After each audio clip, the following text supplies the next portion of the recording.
Now here's something I hear from sellers all the time. I want to list a little high so I have room to negotiate. And I get it. It sounds like a smart strategy. But I'm going to tell you right now, in real estate, that approach can cost you more money than almost any other mistake you can make when selling your home.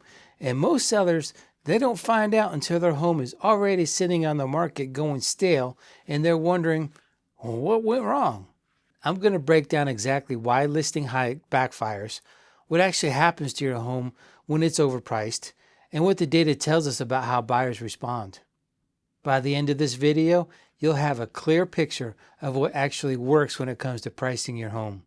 And stick around, because at the end, I'm going to tell you what I tell every single seller before they set their price.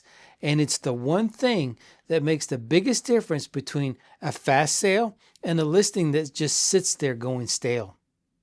So why do sellers think listing high is a good idea in the first place? A big part of it comes down to what I like to call the TV bartering myth.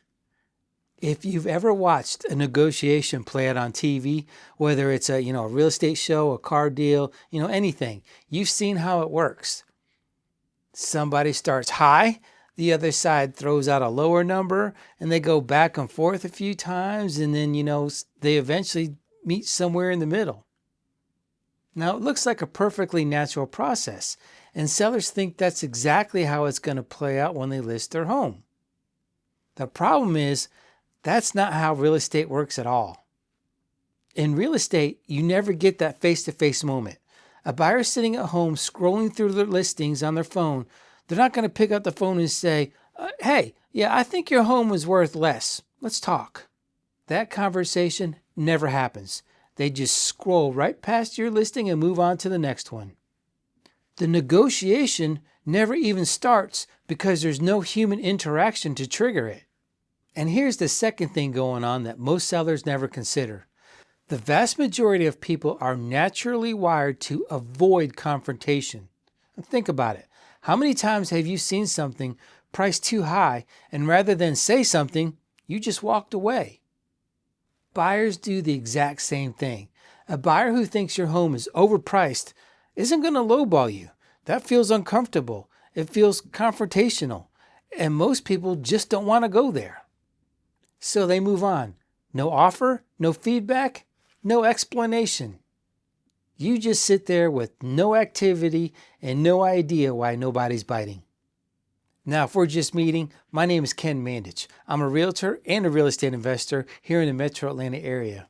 And this channel is your edge in buying, selling, and investing in real estate. So what does overpricing actually do to a listing over time? Here's how it plays out. The first few days on the market are the most important days your listing will ever have. That's when it's fresh, when the algorithm is pushing it out, and when buyers who have been waiting for something in your price range and area, well, they're seeing it for the very first time. If your price doesn't match what buyers think it's worth, they move on, and that window closes fast. And after that, the days on market start climbing. And here's where it really gets damaging. Buyers aren't just comparing your home to others. They're watching how long it's been sitting. A home that's been on the market for 45 or 60 days starts raising red flags. Buyers start wondering, what's wrong with it? Why hasn't anyone bought it? What are we missing? And then comes the price reduction, which seems like the logical fix, but it actually makes things worse. A price reduction signals to every buyer out there that the seller is now desperate, and buyers respond to desperation with lower offers. So the seller who listed high thinking they had room to negotiate ends up in a worse position than if they had just priced it right from the start. They've got fewer showings, a stale listing, a price reduction that signals weakness, and ultimately a lower final sales price. So here's what I tell every seller before they set their price. And this is the one thing that makes the biggest difference between a fast sale and a listing that goes stale. Price it right from day one. Homes that are priced correctly from the start generate more activity, more showings, and more competition. More competition means buyers aren't sitting across the table trying to negotiate you down. They're trying to beat each other out. The sellers who end up netting the most money aren't the ones who left the most room to negotiate. They're the ones who didn't need to negotiate at all because the market did the work for them. Now, overpricing is just one of 7 mistakes I see first-time home sellers make, and every single one of them costs money that sellers didn't have to lose.